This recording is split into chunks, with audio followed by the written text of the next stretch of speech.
ଚାଲନ୍ତୁ ସାଙ୍ଗମାନେ ଆଜି କଣ ଖାଇବାରେ ବନେଇଛି ଚାଲନ୍ତୁ ଆପଣ ମାନେ ଦେଖିବେ। ଆଜି ତା ଘରକୁ ଆମିଷ ଆସିନଥିଲା କିଛିଟା କାମ ପାଇଁ, ଆଉ ଘରେ ଯାହା ବି ଥିଲା ମୁଁ ତାକୁ ବନେଇ ଦେଇଛି। ଚାଲନ୍ତୁ ଦେଖିବା କଣ କଣ ହେଇଛି। କଣ ଆଜି ଖାଉଛ? ଜୟ ଜଗନ୍ନାଥ, ଜୟ ଶ୍ରୀରାମ। ଆଉ ଆଜି ହେଲା ଜୁଲାଇ 19 ତାରିଖ ରବିବାର 2026।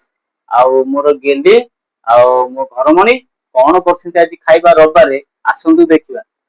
ଆଜି ହେଇଛି ସ୍ପେଶାଲ ଉଷୁନା ଭାତଟେ ହେଇଛି। ସେଇଠୁ ପୁରା ବାଡିଆ ଖସ ଖସ ଡାଲିଟେ ହେଇଛି, ଶୁଖୁଆ ଭଜାଟେ ହେଇଛି, ଆଳୁ ଭର୍ତାଟେ ହେଇଛି। ଆଉ ଏଟା ହେଲା ଆମର ଛଚିନ୍ଦ୍ରା, ସିଙ୍ଗଲ ଛଚିନ୍ଦ୍ରା ପୁରା ସୋରିଷ ତେଲ ଦେଇ ରଡ ହେଇକି ଭଜା ହେଇଛି। ଇଏ ହେଲା କଦଳୀ ଆଳୁ ପୁରା ଭଜା ହେଇଛି ନଙ୍ଗା ପଗରେ। ଆଉ ଇଏ ହେଲା ଅଣ୍ଡା, ପିଆଜ, ଟମାଟର ପଡିକି ପୁରା କୁତୁ କୁତୁ ସୁଲୁ ସୁଲୁ ହେଇକି ଭୁଜିଆଟେ ହେଇଛି। ଆଜି ଯେହେତୁ ମୁଁ ଟିକେ କାମ ବ୍ୟସ୍ତରେ ରହିଥିଲି ଆଉ କିଛି ଅଲଗା ଆଇଁଷ ଆଣିପାରିଲିନି, ସେଥିପାଇଁ ଆମ ଘରମଣି ଆଜି ଏହା ରାନ୍ଧିକି ପରଷି ଦେଇଛନ୍ତି। ଯଦି ଭିଡିଓଟି ଭଲ ଲାଗିବ ଲାଇକ୍ କରିବେ, ସେୟାର କରିବେ, କମେଣ୍ଟ କରିବେ। ରହିଲି, ଜୟ ଜଗନ୍ନାଥ, ଜୟ ଶ୍ରୀରାମ।